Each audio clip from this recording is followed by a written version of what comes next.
देवकी ने पूछा, फिर कान्हा, कौशल्या कहाँ है?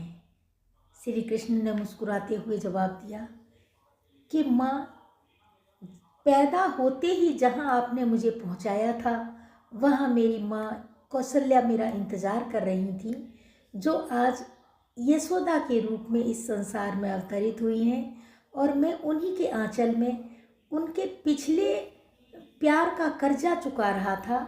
उन्होंने मेरे विरह में जो 14 साल बिताए थे उसका कर्जा मैं आज चुका चुका हूँ मैया, और अब मैं आपके पास वापस लौट आया हूँ। तो माँ, ये अटल सत्य है कि कर्मों की गति तो टाले नहीं टलती है, और कर्म तो चाहे वो कोई भी हो उसे भोगना ही पड़ता है, कर्म का फल।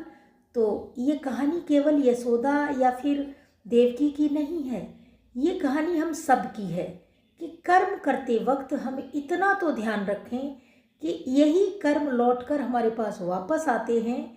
जब हम कर्म करते हैं तब तो हमें उस बात की का एहसास तक नहीं होता है कि हम क्या कर रहे हैं, लेकिन जब वो लौटकर हमारे पास आते हैं तब हमें वो पुनरावृत्ति होती है, हमें वो दिखाई देते हैं कि हाँ, काश हम ऐसा ना करते।